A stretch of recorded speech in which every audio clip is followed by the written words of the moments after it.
The 5.0 Spiral Abyss usage rates are out, so today we're going to go through them, talk about what is expected, what's surprising, what shifted from last time, and what this says about the state of the overall Genshin Impact meta. Welcome to Jello Impact, where we build and test every single character to help you decide who you want to wish for and build. So first of all, as usual, Spiral Abyss usage statistics are not a good indicator of the actual meta of the Abyss or the meta of the game in general. And that's because, well, there's a few reasons. One is that it doesn't say anything about the effectiveness about the team comps. It just says something about the popularity. Now, that could be a lot of reasons for that. It could be ease of use, it could be favoritism, and of course, it could be effectiveness as well.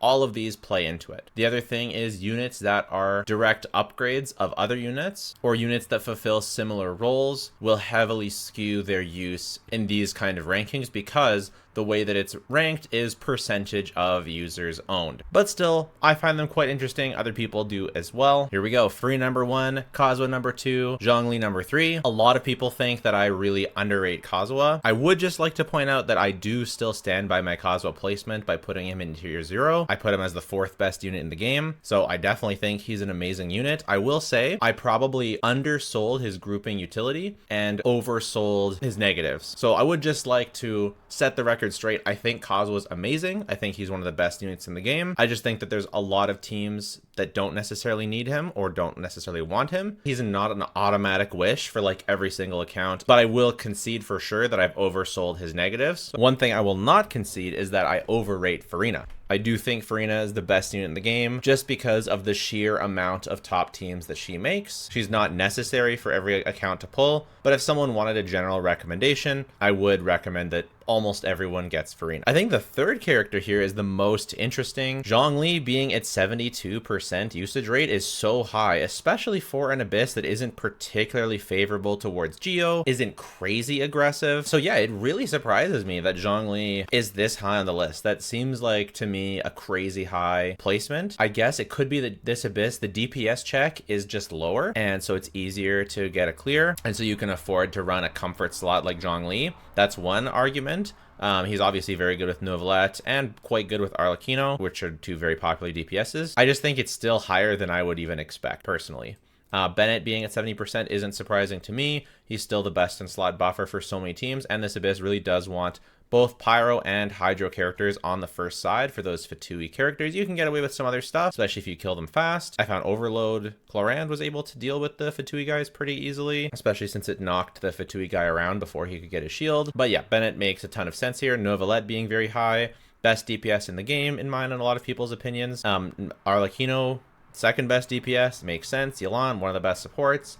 Nahida, it seems like Hyper Bloom is very, very popular this Abyss for whatever reason. I guess it's really good on the second half. Low DPS check, very single target. Hyper Bloom, very, very good. Baizhu always surprises me with how high he is. I think Baiju's a good unit, but being this high is always surprising. He's good in Novelette teams, good with some Mulanni stuff. I see Yai pretty up high. I wonder if Aggravate is being played. I have a feeling that Baizhu will fall off as the new standard for healers, I think, is being set with Xiaolonen. Like, Shen Yun sort of raised the bar a little bit with what healers do, which ironically Shen Yun is much lower than Baizhu. It's just that Dendro is such a good element, and Shen Yun's kind of competing with Kazuha a lot of the time, both being Animo. But I think Xiaolonen will actually set a new standard for healers, and possibly if more and more future healers come out that are better than Baizhu, he could go down. Xiaolonen could make it go down, but I don't know. He's been consistently very, very high, just like Zhongli for a long time. I do find he's very comfy. I use him a lot more than I always expect. I randomly throw him on quite a lot of teams. He's often a comfort choice for me, so I can definitely see it. Like, even though I'm surprised, I'm always surprised by it. I'm not like crazy surprised. I find myself using him a lot too. I also use him a lot in Nilou, which I don't see Nilou, yeah, very low down. So anyways, we'll see. Xiangling's still the only character who provides really high off-field pyro application. Yeah, you can use other pyro characters for your Mulanni and stuff, but Xiangling really is the best. Xingqiu, I'm surprised to see him this high, to be honest. 47% is ridiculous, especially since, like, yeah, I guess you want Hydro on the first side, and then Hyper Bloom is really popular on the second side, so I guess it makes sense. It still surprises me, especially being a 4-star. And now we have Novelette and Mulanni, so many Hydro characters, but he just keeps trucking along. Very, very impressive. I feel like I use my Xingqiu way, way less But, you know, a lot of people don't have tons and tons of characters. So also Xiangling with National, and we'll look at individual teams later on as well. Alhaitham and Kuki, Hyperbloom makes sense. I would have put Kuki down in A because 35 is basically the same as 34.6, and then this is 42, so it feels like a bigger gap. So I would have put, you know, 40% down here, but whatever, or like 30%, and then start this row start S tier at 40%. I feel like that would make a bit more sense, but it doesn't really matter. Raiden, yeah, Raiden National, Hyperbloom. I just made a Raiden guide if you want to see all the Raidens, but she's so flexible. If you want to play Raiden, you can always find a way. So it makes sense that she is pretty high, and she's very popular. I think that's a really relevant factor as well. Emily, very, very good off-field DPS. I honestly would expect her to be higher. I find myself throwing her onto a ton of teams these days, but still obviously pretty high. Mualani, another one I would expect to be higher, but I guess it's just like stiff competition, right? You can only have 2 DPSs. Most people are choosing Novelette first side, Arlecchino second side. Makes sense, and maybe a lot of people haven't fully built their Mualani yet, and she's pretty bad at low investment, so I mean it kind of makes sense. Yoimiya being this high, I guess people are playing spread with Alhaitham. I'm looking forward to the team section, we'll see. Chiori, honestly pretty high. A lot of people don't have Chiori. The ones that do probably really like her, probably really want to use her, is my guess. Again, Geo, unless I'm missing something, like nothing particularly cares about Geo. Yeah, I don't think so. Hu Tao, you really want Pyro and Hydro for the first side, so Vape teams make sense. Risley, always pretty high. Navia, makes sense. Child, really good on the first half. Really excellent. Clorand. This is kind of funny. So we've got the 3 healers, Shanyin, Sijuin, ahead of Kokomi, which is very, very surprising. I mean, I've said that Sijuin's a little bit underrated before, which is aging worse and worse, especially with characters like Shalonen coming out. But I mean, I guess in a way I'm vindicated that she's higher than Kokomi. I don't know what would cause this. Like, maybe people that have Sijuin, it's just like they love Sijuin, so they were going to use her. Maybe people who wish for Sijuin get constellations to make her a better character. Maybe Kokomi, just people are using less and less for whatever reason. There's a whole host of explanations, but it's funny to see them side by side and see Sijuin like a decent percent above Kokomi. So it's kind of funny. It doesn't really mean anything though. Usage rates, you can't take things too seriously. Wander and Zhao right beside each other makes sense. They're both quite strong, but require very premium teams, and like they're not crazy strong, so it makes sense to see them here. Linny, he's right where I feel he should be because he's hard to use, right? He really has high peaks. I've gotten amazing clears with Linny, like clears that put him in the S tier, but in terms of just general usefulness, especially for an Abyss, doesn't reward maxing our damage. Makes sense to see him at 11%. Charlotte, pretty high. Yoimiya, quite high. I'm guessing, again, it's a similar reasoning, like the Vape teams on the first side make sense. Tainari, yeah, single target. Dendro, really good on the second side, just like Hyperbloom. Farazan, surprisingly high, considering you need her C6 to make her work, honestly. Like, that's one of the highest 4-stars. Like, aside from, like, 1, 2, 3, 4, 5. She's the 5th most used 4-star. Like, that's kind of crazy. Shenhe, surprisingly high, but I guess these days less and less people have Shenhe. It's like a flex to even have a Shenhe at this point with how long it's been since her rerun and how unpopular she is overall. Ayato's still a very comfy character to clear the Abyss, even though he's not particularly strong. Fischl, I mean, it makes sense. I'm kind of surprised she's not higher, but she's often like an option for a lot of teams. She's not always the best option for a lot of teams, especially nowadays. So it's interesting to see her so much lower than Clorand, but I guess, yeah, there's a lot less people who have Clorand and everyone has Fischl, so it does make sense. Dea, second highest usage standard banner 5-star behind Tainari, which totally makes sense. She's been getting better and better. I've got a Dea guide dropping in the next few days. She's just taking W after W, so good job for Dea for not being terrible anymore. If she was released now, she would be like a slightly underwhelming but pretty solid unit. Like for a standard banner, like obviously limited she would be pretty bad, but like for a standard banner, like people wouldn't even be like nearly as upset as they were when she launched. But yeah, she's like, yeah, second or third best standard banner. Or I don't know. She's actually like, I don't know if she's one of what she ranks in terms of the goodness for standard banner. That's a video for a different day, but she's actually a solid character now. Chevreuse. Chevreuse is an amazing unit, but you need to have her C6 for her to really pop off. And even then, her best teams are, you know, Arlecchino, who also has Vape and Mono Pyro and Burn with Emily. And then she's also great with Clorand, but Clorand also has Aggravate and Farina stuff, which all three are kind of on a similar level depending on the content and your account. So it does make sense to see her down low, even though she is broken. Nilou, falling off since Novelette came out, still amazingly strong, especially if you have her weapon. Klee, seeing a bit of a resurgence. Jean, pretty high still. Ayaka, second highest cry. Oh no, because we got Risley, then Shenhe, then Ayaka. I made this mistake the previous video too. Gone are the days of seeing, 30% Ayaka usage. Ayaka still does good damage, can still clear. This Abyss is one of the better ones for freeze, I think, especially you do have to kill the cryo Fatui guy before he can get his shields up, but I actually don't mind Ayaka, Farina, Bennett, Shangling. You just put Ayaka on ER Sands. I know it's totally blasphemous, but it actually does good damage and gets good clears. So if you want, you can try it. Sino, one of the less used units. Layla, people probably using mostly with Novelette. Ito, Albedo, makes sense. They're hard to use nowadays. They require so much investment. Mona, I just activated my C1 Mona. If you haven't seen my Mona guide, check it out. I think she's criminally underrated these days. Not a top meta unit by any stretch, but has some like legit stuff that's pretty good. Venti, they need to like make an exception of not buffing characters and buff Venti. He's an Archon, for God's sakes, like literally for God's sakes, because he's a god. Make him better, right? Eula makes sense. Ganyu makes sense. Unfortunately, these are all 5 stars that are just hard to use these days. Toma, surprisingly low considering he does a similar job to Dea in a lot of teams. I guess it's like Novelette you don't want to use Dea, but like, yeah. Yao Yao, Keqing, Aggravate, I just feel hasn't gotten any love. Like we need like a Dendro character that just supports Aggravate, like buffs Aggravate, because this is an archetype that has had literally 0 attention since it was released. Like we now have Emily that acknowledges burning, which is great.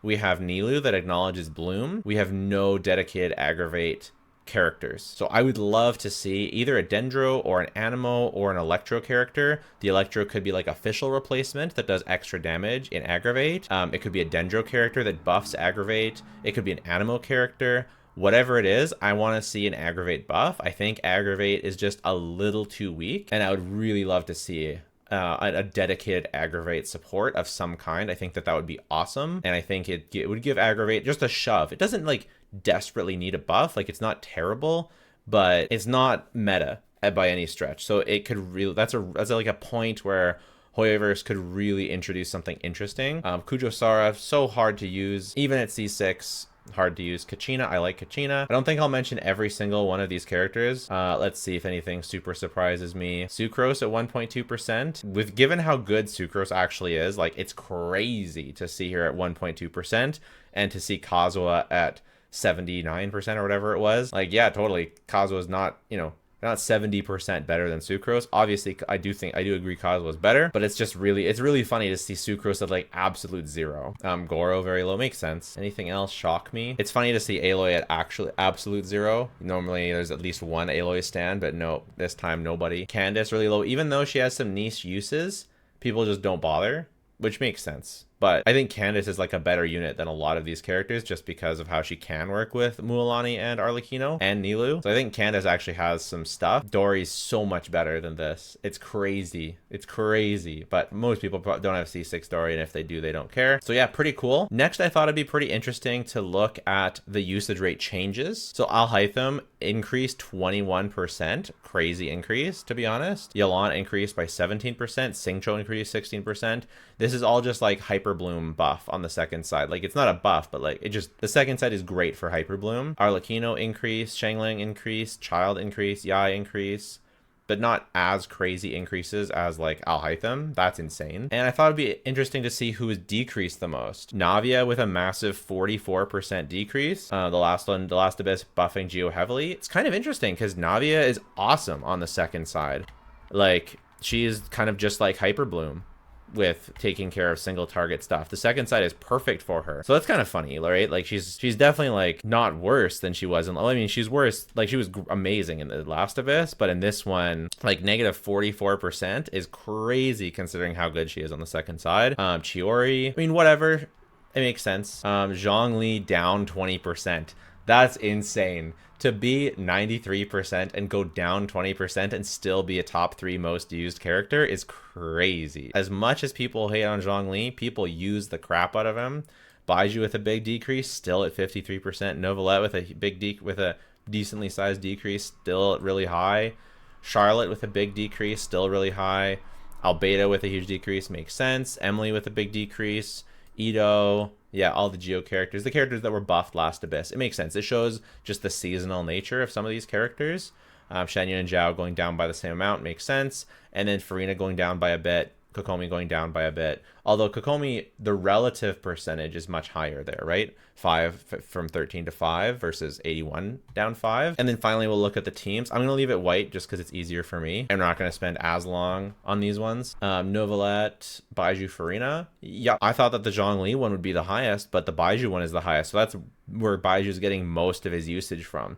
Be so interesting to see if he goes down with Shilonen. Like, that'll be so interesting to me. Alhaitham makes sense. So, good on the second side. Arlecchino using Zhongli on the second side. It makes sense. Like, you don't need the grouping, so you don't need to worry about Kazuha. And you do so much damage anyways, especially compared to what this Abyss needs. So running Zhongli makes a ton of sense. Childe doing super well in the first half makes sense. Zhao pretty good. Tainar Yai. So that's, yeah, Tainar Yai. That makes sense why Yai is doing so well. The good old double Hydro Hu Tao. I've been loving Farina with Hu Tao, but I guess people are still loving the old faithful, tried and true. Novelette with Charlotte. Arlecchino with Monopyro instead of Vape. Raiden National. Risley Melt. Makes sense. That's going to be a interesting one with Shilonen, and I'm excited for that. Not the Toma one, but the Shangling one. Burn Novelette. We still haven't seen Novelette with Zhongli. It's actually crazy. Other Raiden National makes sense. So that seems to be the most used Raiden National by far. Raiden National still kicking butt more than any other Raiden team. There's Ayaka, Arlecchino. Makes sense. There's the first one. There's the first Mualani. Mualani is shocking to me that it's so low. She's even great on the second side if you run Emily. Of course, not a lot of people have Emily, and not having a different sub DPS to take care of the Hydro Immune guy is obviously impossible, and Shangling just doesn't quite do it, but Shangling plus Emily does it good enough anyways. Hu Tao, Farina Hu Tao without a healer is crazy. Where do you get your stacks from? That's insane. At least run Baiju. Like, what is going on? And there's no, like, someone in the comments let me know what the heck that is, because there's not even any prototype Amber users there. Weird. First Chlorantium, and then the other ones, I don't know, we're seeing a lot of the same, etc., the things you'd expect. So very, very interesting. Let me know your thoughts on the current state of the Genshin meta. Make sure to subscribe for the Dea guide coming soon, Chiori video coming soon. That's it. Take care. Bye for now.